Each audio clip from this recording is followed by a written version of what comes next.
ठीक, आप फिर से कर लीजिए एक पॉइंट नंबर 1 से। केवल जिनके शरीर में निगोद और त्रस्त जीव नहीं रहते, उनका क्षीण मोह गुणस्थान में अभाव होकर वे परम औदारिक शरीर के धारी होते हैं। अतः भूख प्यास और रोगादि का कारण नहीं रहने से उन्हें भूख प्यास और रोगादि की बाधा नहीं होती। देवों के शरीर में इन जीवों के ना होने से जो विशेषता होती है, उससे अनंत गुणी विशेषता उनके शरीर में उत्पन्न हो जाती है। हाँ, यहाँ क्षीण मोह मतलब 12वां गुणस्थान है। 13वें गुणस्थान में अर्यंत बनते हैं, तो 13वां गुणस्थान है उनका। ठीक, सेकंड नंबर। ठीक है। सेकंड, श्रेणी आरोहण करने पर प्रशस्त प्रकृतियों का अनुभाग उत्तर उत्तर अनंत गुणा बढ़ता जाता है और अप्रशस्त प्रकृतियों का अनुभाग प्रति समय अनंत गुणा हीन होता जाता है। इसलिए 13वें गुणस्थान में होने वाला असाता प्रकृति का उदय इतना बलवान नहीं होता जिससे उन्हें शुद्धादि कार्यों का सूचक माना जा सके। हाँ, इसमें श्रेणी आरोहण है। श्रेणी आरोहण दो तरीके से होता है। जब मुनि ऊपर शुद्धता उनकी अंतरंग में बढ़ती है, तो बाह्य में कर्मों की बहुत अनंत गुनी निर्जरा होती है। तो आरोहण मतलब 7वें गुणस्थान, 6ठे 7वें में तो मुनि होते हैं, लेकिन जब अंदर में जाते हैं तो दो तरह से श्रेणी चढ़ते हैं। एक 8वां गुणस्थान, 9वां, 10वां और 11वां बोलते हैं। 11वां में उपशम होता है, मतलब कर्म दब, चरित्र मोहनीय के कर्म का उपशम होता है, दबते हैं, लेकिन क्षय नहीं होता है। तो दबते हैं तो जब जितना समय उसमें रहने के बाद वापस वो 7वें गुणस्थान में आ जाते हैं या उससे नीचे। लेकिन अगर शपक श्रेणी चढ़ते हैं तो 8, 9, 10वां गुणस्थान होता है, उसके बाद 12वां हो जाता है। वो 12वें में पूरा क्षय हो जाता है, खत्म हो जाते हैं कर्म, तो वापस फिर नहीं आते, मुनि नहीं बनते, उसके बाद वो सीधा अरंत बनते हैं। तो ये श्रेणी आरोहण मतलब श्रेणी पे चढ़ना, उपशम श्रेणी चढ़ना या क्षपक श्रेणी चढ़ना। और प्रशस्त प्रकृतियों का मतलब शुद्धता अंदर में बढ़ रही है, तो पुण्य प्रकृतियों का अनुभाग मतलब उसकी जो फल देने की शक्ति है, वो इसको उस हिसाब से नापते हैं। जैसे गुड़, शक्कर और खांड, इस तरह से अमृत है, हर एक की उत्तर उत्तर मिठास बढ़ती जाती है, अमृत की सबसे ज्यादा होती है। तो इस तरह से उनका इंटेंसिटी बढ़ती जाती है। और पाप प्रकृतियों की, अप्रशस्त मतलब पाप प्रकृतियों की फल देने की क्षमता मतलब बहुत कम होता, भी होता है तो बहुत कम असर देने वाली होती है, उसका कम होता जाता है। इसलिए 13वें गुणस्थान में होने वाला असाता प्रकृति का उदय, असाता का उदय इतना बलवान नहीं होता है जिससे क्षुधा आदि कार्यों का सूचक माना जा सके, उसके कारण से नहीं हो सकता है करके। ठीक है सर, ये आपने कौन से गुणस्थान से बताया? 8, 9 और 10? हाँ, श्रेणी जब श्रेणी चढ़ते हैं कहते हैं तो दो तरह की श्रेणी होती है, उपशम श्रेणी और क्षपक श्रेणी। उपशम श्रेणी होती है 8, 9, 10, 11, और क्षपक और श्रेणी सॉरी, होती है 11 थी। 11वें में उपशम होता है चारित्र मोहनीय का। उसके 4 गुण स्थान है उपशम श्रेणी के, 8, 9, 10, 11, और 11 से अंतर्मुख रहने के बाद वापस वो 10, 9, 8 और 7वें में आ सकते हैं, आते हैं 7वें या उससे नीचे। और शपथ श्रेणी का? शपक श्रेणी में होता है 8, 9, 10। इसकी शुद्धता अलग होती है, गुणस्थान तो 8, 9, 10 बोलते हैं, लेकिन यहाँ शुद्धता इतनी होती है कि 8, 9, 10 के बाद वो 12वें गुणस्थान में चले जाते हैं, तो वहां पे सारे कर्मों का नाश हो जाता है। क्षीण मोह बोलते हैं, कर्मों का नाश हो जाता है 12वें गुणस्थान में। तो 13वें गुणस्थान में फिर अरंत बन जाते हैं। शपक श्रेणी चढ़ने वाला अरंत बनता ही बनता है।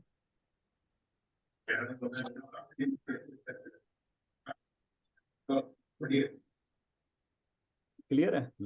और 11वें गुणस्थान में चारित्र मोहनीय दबता है, दबता, उपशम खत्म नहीं होता है, होता। खत्म नहीं होता है। तो दबता है तो उतना उपशम उतने उसमें शुद्धता आती है, वेदन में शुद्धता होती है, अंतरंग में इतनी शुद्धता होती है कि जैसे अरंत के तरह की शुद्धता होती है। चारित्र जो है सो उसका नीचे दिया ना, अभी इसके बाद में पढ़ेंगे हम चारित्र कौन से गुणस्थान में होता है, तो वहां पे हाँ सर, शुद्धता वो होती वेदन का मतलब क्या हुआ? है। वेदन मतलब, वेदन का मतलब? वेदन मतलब उसका अनुभव फील करना। अगर हम एग्जाम्पल सिंपल लें अच्छा। तो अगर लड्डू रखा है, लेकिन रखे रहने से आपको उसका स्वाद आएगा क्या? जब आप हाँ। खाओगे, जब अब आपको उसको हम्म। मुंह में रखोगे, और रखने के बाद भी अब कभी कभी ऐसा होता है, मुंह में लड्डू रखा है लेकिन आपका उपयोग ध्यान कहीं और है, ध्यान तो आपने किधर है? खा भी लिया तो भी हाँ। पता नहीं चलता। लेकिन मुंह में भी हाँ। रखा है, आप उस पर ध्यान भी दे रहे हैं, तो उसका पूरा स्वाद आ रहा है।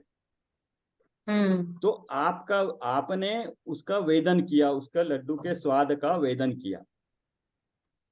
जी सर। हम्म, 3 नंबर, हम्म, असाता की उदीरना छठे गुणस्थान तक ही होती है, आगे नहीं होती।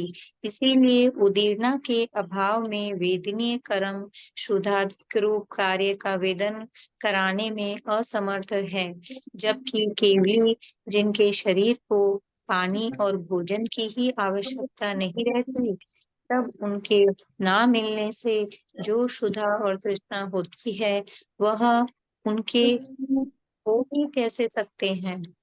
yes, वेदनीय कर्म का कार्य कुछ शरीर में पानी तत्व और भोजन तत्व का अभाव करना नहीं है। वास्तव में इनका अभाव अन्य कारणों से होता है। हाँ, इनका अभाव होने पर इनकी पूर्ति के लिए जो वेदना होती है, वह वेदनीय कर्म का काम है। सो जब केवली जिनके शरीर को उसकी आवश्यकता ही नहीं रहती, तब वेदनीय के निमित्त से तज्जनित वेदना कैसे हो सकती है, अर्थात नहीं हो सकती। yes, सर, यहाँ हम्म, पे ये जो वेदना है, वेदना, yes। वेदना मतलब दर्द हुआ ना यहाँ पे? मतलब वेदना मतलब भूख की वेदना, मतलब भूख लगना। हाँ। कर्म, हाँ, वो कर्म, दर्द हो गया, मतलब हाँ, भूख लग रही है। दो चीजें हो रही। एक जीव को वेदन होना, और एक कर्म का उदय में आना, दो चीजें हो रही। कर्म का काम है पुद्गल का काम, और जीव है, जीव चेतन जीव है। तो उस कर्म के निमित्त से भूख लगती थी। तो कर्म का उदय तो आ रहा है, लेकिन उसका उनको वेदन नहीं हो रहा है, उसका कारण नहीं बन रहा है उनको सर, भूख।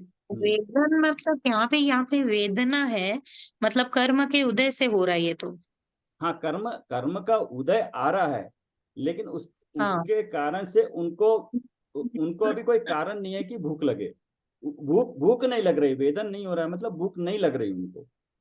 कर्म उदय में आ रहा है, लेकिन वेदनीय कर्म उदय में आ रहा है, लेकिन उनको भूख नहीं लग रही, तो उसका वेदन नहीं हो रहा है, उसको फील नहीं कर पा रहे हैं, वो असर नहीं दे पा रहा है। आप पढ़िए इसको मतलब आगे, यहाँ पर कंप्लीट। वेदना। हाँ, हाँ। आप पढ़िए चार केवली पांच हाँ, केवली जिनके साता का आश्रय सदाकाल होने से उसकी निर्जरा भी सदाकाल होती रहती है।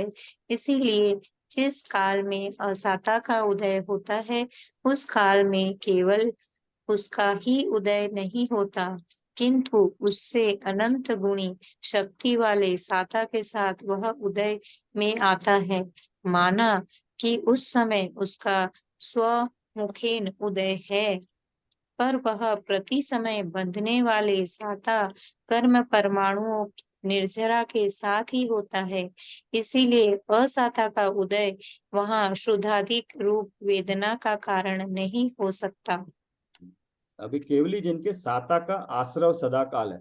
एक्चुअली आश्रव यहाँ पे जो है, आश्रव इरियापत आश्रव होता है। आपको इसके बारे में आपने पढ़ा होगा ना, कर्मों का प्रकृति प्रदेश स्थिति अनुभाग होता है। तो प्रकृति प्रदेश योग के कारण बनते हैं, और स्थिति अनुभाग जिसके कारण से कषाय के कारण से बनते हैं। तो यहाँ पे कषाय नहीं है, लेकिन कर्म आ रहे हैं, आश्रव हो रहा है, आ रहे हैं लेकिन बंद नहीं रहे हैं, आ रहे हैं और खिर जा रहे हैं। उसी वक्त निर्जरा भी सदाकाल होती रहती है। इसलिए जिस काल में असाता का उदय होता है, उस काल में केवल उसका ही उदय नहीं होता है, असाता का भी उदय हो रहा है। उससे अनंत गुनी शक्ति वाले साता के साथ वो उदय में आता है। तो साता बहुत तेज है, साता का उदय अच्छी तरह आ रहा है, पुण्य बहुत खिल के आ रहा है, असाता बहुत कम है। तो इसलिए वो साता का ही वेदन करते हैं, ना कि उसका असाता का। फिफ्थ 5 मिनट, पॉइंट, हाँ। सुख दुख का वेदन वेदनीय कर्म का कार्य होने पर भी वह मौनीय की सहायता से ही होता है। यत केवली जिनके मोहनीय का अभाव होता है, अतः वहाँ क्षुधाधिक रूप वेदनाओं का सद्भाव मानना युक्ति संगत प्रतीत नहीं होता।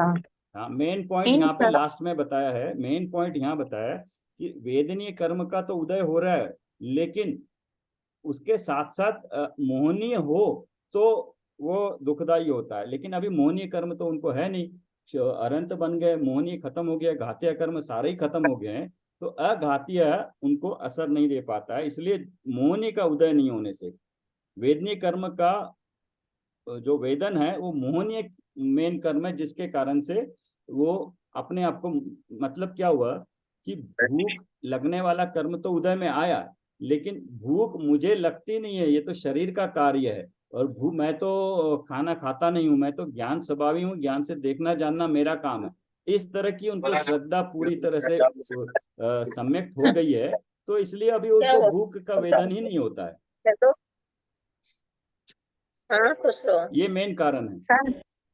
सर यहाँ पे ये जो फर्स्ट लाइन में है, हाँ, सुख दुख का वेदन वेदनीय कर्म का हाँ, कार्य होने पर, वेदन यहाँ पे मतलब क्या हुआ? सुख दुख का एहसास, वेदन ऐसा, का क्या हाँ, होता है?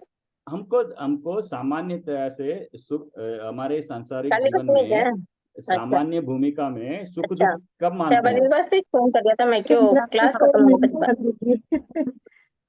इंदिरा जी आप म्यूट कर लीजिए ना अपने आप को। हाँ ठीक। तो अच्छा, आप कर दीजिए। हाँ, कर दिया कर दिया कर दिया।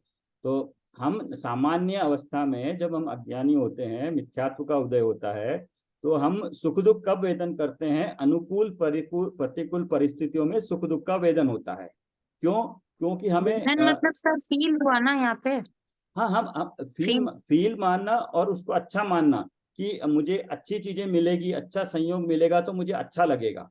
बाह्य संयोगों में अच्छे संयोग मिले, अच्छे संबंध मिले, अच्छे जगह शादी हो, अच्छे माँ बाप मिले, अच्छे बेटा बेटी मिले, तब उसमें वो सुख मानता है। और जहां पर भी उल्टा काम हो तो दुखी मानता है। तो ये सुख दुख की मान्यता जो है, एक तो कर्म का उदय आना और दूसरा मानना भी, चाहना, उसकी चाह करना, ये अज्ञान के कारण होता है। वो अज्ञान होता है मोहनीय के कारण। तो अभी वो मोहनीय नहीं है, तो उस तरह का अज्ञान उनको नहीं है। हम्म। ठीक है। इन प्रश्नों से निश्चित होता है कि केवली जिनके शुद्धाधिक 11 परिचय नहीं होते। नेक्स्ट प्रश्न, क्वेश्चन। हाँ, यदि केवली भगवान के शुद्धाधिक 11 परिचय नहीं होते, तो सूत्र में ऐसा क्यों कहा है कि जिनेंद्र भगवान के 11 परिचय होते हैं? सेम उत्तर क्वेश्चन हमको जो आ रहा है अभी। तो उत्तर उक्त कथन उपचरित कथन है, जो असाता वेदनीय के उदय के कारण व्यवहार न्याय से किया गया है। असाता वेदनीय के तीव्र उदय के बिना ना तो 11 परिचय होते हैं और ना कवलाहार ही होता है। 13वें गुणस्थान में असाता वेदनीय का अत्यंत मंद उदय है, इसीलिए 13वें गुणस्थान में शुद्धाधिक परिचय नहीं होता। ठीक है, ये कंक्लूजन कर दिया है। लास्ट पढ़ लीजिए, एक साथ कितने परिचय? एक साथ कितने परिचय?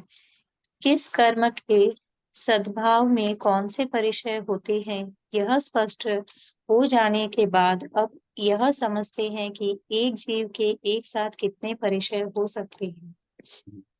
एकादयो एकादयो भाज्य भाज्या युगपदे युगपदे। तस्मिन्नई कोन विंशतिः। एक आत्मा के एक साथ एक से लेकर 19 तक परिचय हो सकते हैं। ये आपने पढ़ा है? शीत ये और उष्ण। आपने भी पढ़ा है? हाँ सूत्र 17। जी। हाँ, ठीक है। शीत और उष्ण में कोई एक, और चर्या सज्जा और निषद्या, इन तीनों में कोई एक, इस तरह 3 परिचय कम हो जाते हैं। सर ये क्या एक बार आप पढ़ लीजिए पूरा, सी फिर हम टेबल वाली बुक में क्लियर है ये। हाँ प्रश्न, प्रज्ञा और अज्ञान में से भी तो कोई एक ही परिचय होगा, क्योंकि जिसके प्रज्ञा होगी उसके अज्ञान का होना संभव नहीं है। उत्तर, शुद्ध ज्ञान की अपेक्षा प्रज्ञा का प्रकर्ष होने पर भी अवधि ज्ञान आदि की अपेक्षा अज्ञान हो सकता है, अतः दोनों के एक साथ होने में कोई विरोध नहीं है। ये टेबल बुक में देखिए 194 पेज पे है। एक तो कौन से किस कर्म के उदय से कौन सा परिचय होता है। ज्ञानावर्णीय कर्म के उदय में प्रज्ञा और अज्ञान बताया है, और अंतराय कर्म में अलाभ, दर्शन होने के कारण अदर्शन, चारित्र होने के कारण नग्नता, अरति, स्त्री, निषद्या, आक्रोश, याचना, सत्कार, पुरस्कार, और वेदनीय कर्म के कारण 11 है। क्षुधा, तृषा, शीत, उष्ण, दंशमशक, चर्या, शय्या, वध, रोग, त्रनिष्पन और मन। तो ये कर्मों की अपेक्षा से बताया है। और पेज नंबर 195 पे देखिए, एक साथ एक जीव को कितने परिचय संभव है। मतलब मैक्सिमम एक जीव को, बाकी अलग अलग जीवों को 22 पूरे हो सकते हैं अलग अलग जीवों को, लेकिन एक जीव को 19 हो सकते हैं। और किस तरह से बताया, 22 में से 19 हो सकते हैं, क्योंकि अगर शीत और उष्ण, ठंडी लग रही है या गर्मी लग रही है, तो एट ए टाइम एक ही का वेदन होगा, एक ही का परिचय होगा। इसमें दो में से एक हो गया। और शैया मतलब लेटना, चर्या मतलब चलना फिरना, निषद्या मतलब बैठना। तो या तो वो बैठे होंगे या लेटे होंगे या चल रहे होंगे, तो तीनों में एक ही काम एक ही परिचय हो सकता है। तो इनमें से एक हो गया, 1+1, और बाकी की 17 मिलाकर टोटल 19 हो सकते हैं। ठीक है, अभी इसको यहीं पे ठीक है। छोड़ते हैं। बाकी थोड़ा, क्योंकि ये कर्मों की अपेक्षा से है, इसको कर्मों को थोड़ा डिटेल में पढ़ेंगे तो ठीक रहेगा। अच्छा, गुण स्थान के बारे में, आज स्ट्रेंथ भी काफी है, 9 मेंबर्स हो गए। ठीक है, बढ़िया, ओके। जी सर। हाँ, हाँ, गुण स्थान के बारे में है, तो इसके बारे में थोड़ा डिस्कस कर लेते हैं। कोई और बताएगा थोड़ा गुण स्थान के बारे में जनरली, या रितु जी आप बताएंगे थोड़ा? सर आप स्टार्ट कीजिए, बीच बीच में बताती हूँ।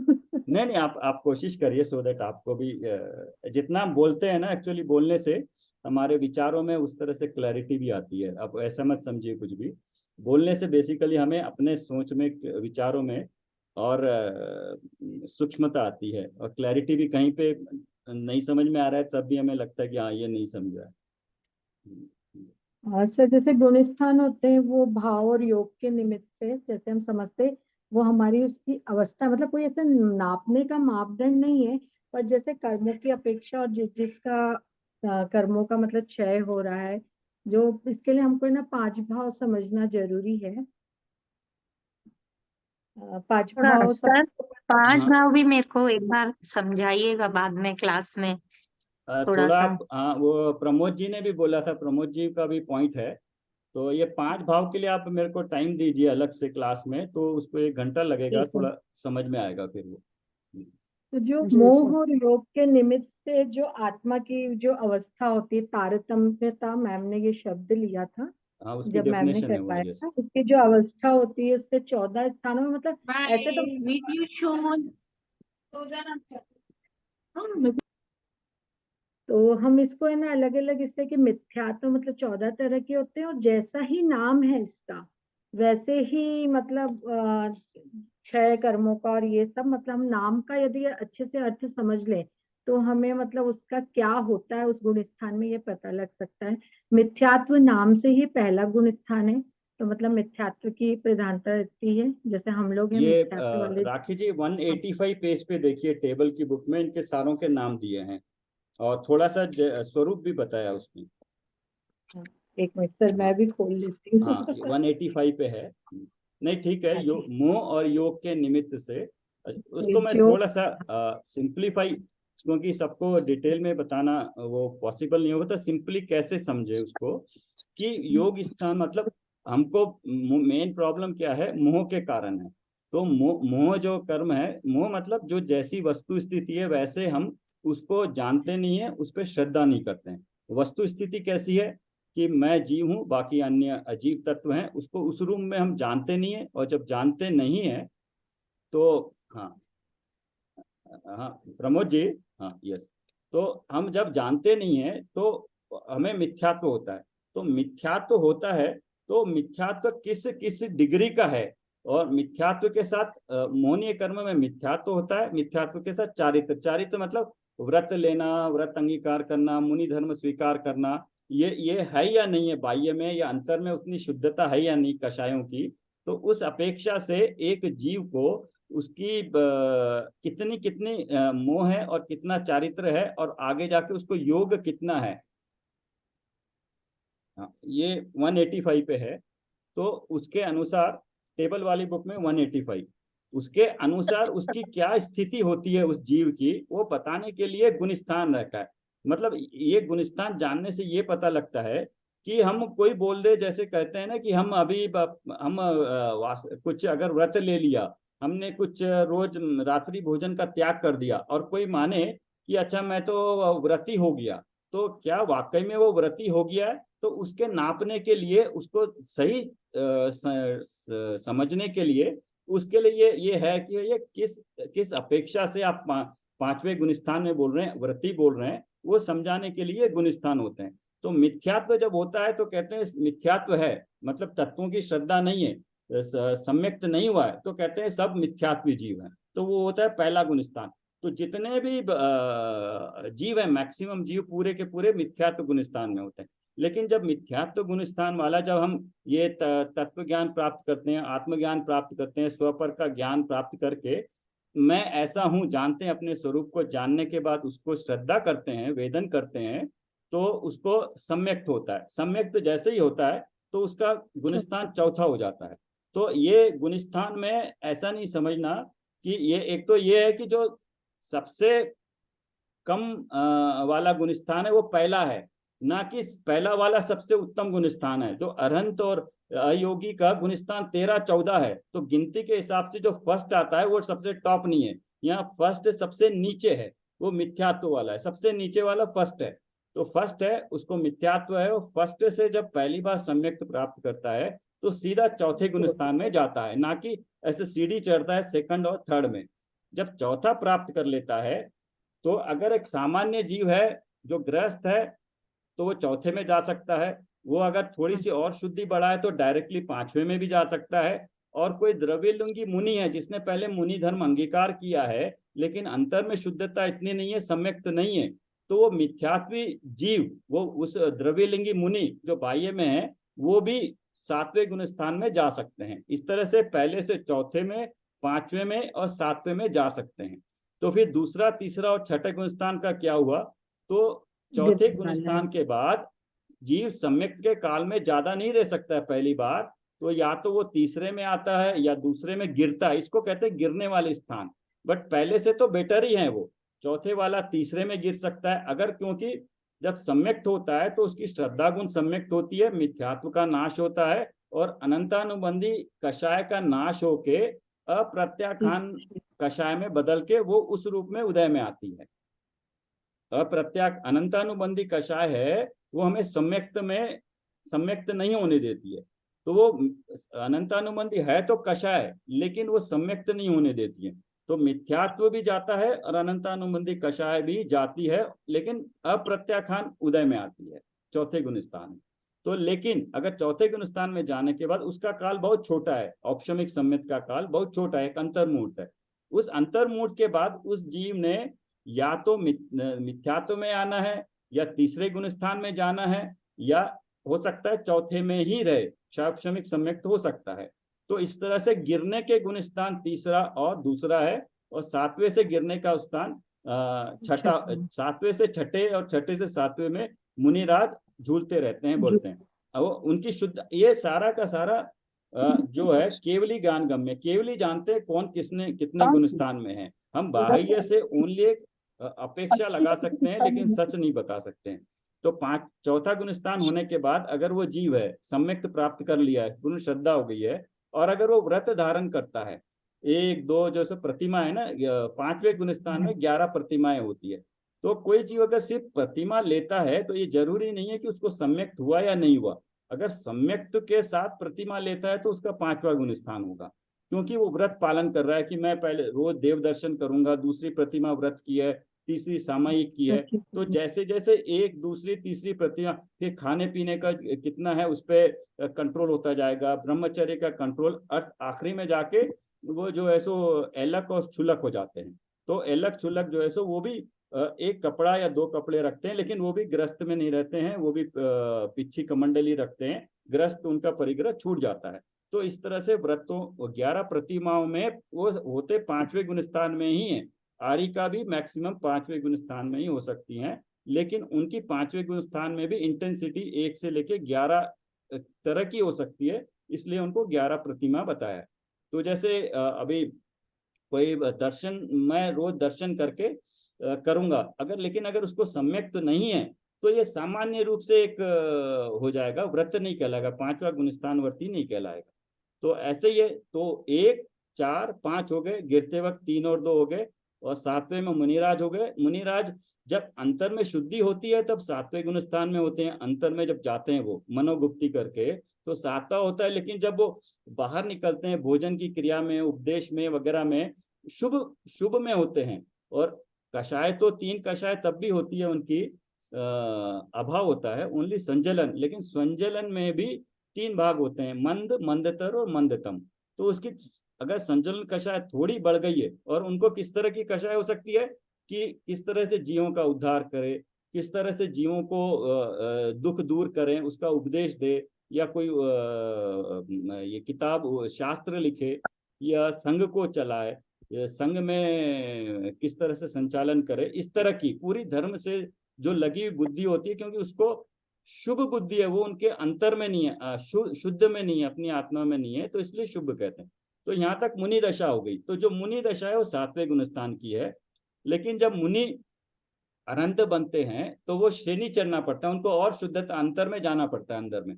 तो उनकी शुद्धता और इतनी होती जाती है कि कषायों का भी, पहले तो मिथ्यात्व का नाश होता है, तो मिथ्यात्व का नाश हुआ, क्षायिक सम्यक्त प्राप्त होगा। क्षायिक सम्यक्त मतलब अब मिथ्यात्व वापस नहीं आएगा, तो मिथ्यात्व का नाश हो गया। उसके बाद चारित्र मोहनीय का, क्योंकि मोहनीय कर्म का ही सबसे पहले नाश होना है। तो मोहनीय कर्म या तो वो नाश हो सकता है या दबा रह सकता है। दबा रहेगा तो वो डिपेंड करता है मुनिराज ने जब श्रेणी चढ़ना शुरू किया उनकी शुद्धता कितनी रही है। अगर वो कम शुद्धता से चढ़े हैं तो हो सकता है उपशम श्रेणी चढ़ के, उपशम श्रेणी में बोलते हैं शुद्धता बढ़ती जाएगी, तो 8 9 10 11वें तक जाएंगे, वो भी अंतर्मूर्त का काल होगा, 8 9 10 11 गुणस्थान का, और वो फिर से वापस 7वें में आना ही आना है अगर शुद्धता कम से चढ़े। लेकिन ऐसी शुद्धता से चढ़े हो जिनसे वापस उनको 7वें में नहीं आना है, तो वो फिर वहां से थे 8 9 10, और 12वें में उनकी कषाएं पूरी समाप्त हो जाएगी। और सबसे ज्यादा आखिरी में जाने वाली लोक कषाय है, वो लोक